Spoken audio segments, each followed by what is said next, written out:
रात के ठीक 2 बजे थे। पहाड़ी हाईवे पर घना अंधेरा पसरा था। ऊंचे ऊंचे पहाड़, नीचे गहरी घाटी और बीच में बस एक अकेला ट्रक। उस ट्रक को चला रहा था श्यामलाल। 25 साल से सड़कें नाप रहा था, हर मोड़ पहचानता था, हर चढ़ाई जानता था। लेकिन उस रात रास्ता उसके लिए अनजान बन गया था। श्यामलाल बार बार पीछे देख रहा था। दिल में एक अजीब बेचैनी थी। लग रहा था कोई उसके पीछे पीछे आ रहा है। वो रेडियो ऑन करता है, कोई सिग्नल नहीं। फोन उठाता है, स्क्रीन पर नो नेटवर्क। कैबिन के अंदर हल्की पीली लाइट जल रही थी और देवी की माला हल्के हल्के झूल रही थी। अचानक पीछे एक सफ़ेद रोशनी दिखाई देती है, चमकती हुई, जैसे कोई गाड़ी पीछा कर रही हो। लेकिन अजीब बात, वो गाड़ी कभी पास नहीं आती, कभी दूर गायब हो जाती, कभी दोबारा चमक उठती। श्यामलाल की सांसें तेज हो गईं, माथे पर पसीना चमकने लगा। और तभी ट्रक का हॉर्न अपने आप बज उठा। कैबिन के अंदर की माला जोर जोर से हिलने लगी, जैसे किसी ने उसे छुआ हो। स्टीयरिंग में भी हल्का कंपन होने लगा। श्यामलाल डरकर ब्रेक दबाता है। ट्रक एक तीखे पहाड़ी मोड़ पर रुक जाता है।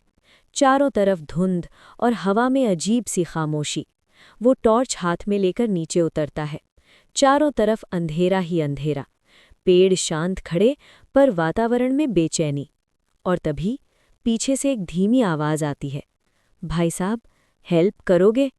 श्यामलाल चौंक कर मुड़ता है। दिल जोरों से धड़क रहा है। धुंध के बीच से एक दुबला सा लड़का सामने आता है, हाथ में हेलमेट, कपड़े धूल से भरे, चेहरा डरा हुआ। वो लड़खड़ाती आवाज़ में कहता है, भैया, मेरी बाइक खराब हो गई। मैं 2 घंटे से यहीं फंसा हूँ। नेटवर्क भी नहीं है। किसी तरह यहाँ तक चलकर आया हूँ। श्यामलाल एक पल चुप रहता है, फिर पीछे मुड़कर एक बार और देखता है। जो सफ़ेद रोशनी वो समझ रहा था, वो दरअसल उसी लड़के की टिमटिमाती बाइक की हेडलाइट थी। बस कोहरा इतना घना था कि कुछ दिख ही नहीं रहा था। श्यामलाल राहत की सांस लेता है, टॉर्च नीचे करता है, लड़के को ट्रक में बैठने का इशारा करता है। दोनों पहाड़ी रास्ता छोड़कर नीचे टोल बूथ की ओर निकलते हैं। धीरे धीरे रात की खामोशी खत्म होती है। कुछ ही देर में पहाड़ियों के पीछे से सूरज की पहली रोशनी निकलती है। टोल के पास एक छोटी सी चाय की दुकान खुल रही होती है। भाप उठती गर्म चाय, ट्रक किनारे खड़ा, और दोनों की थकी लेकिन सुरक्षित सांसें। लड़का चाय लेते हुए मुस्कुराकर कहता है, थैंक यू अंकल, अगर आप ना मिलते तो पता नहीं क्या होता। श्यामलाल भी मुस्कुरा देता है, बेटा, रात का अंधेरा डराता ज़रूर है, लेकिन हर डर भूत नहीं होता। सुबह की हल्की धूप में दोनों की हंसी और सुरक्षित पहाड़ी सड़क कहानी को ख़त्म कर देती है। एक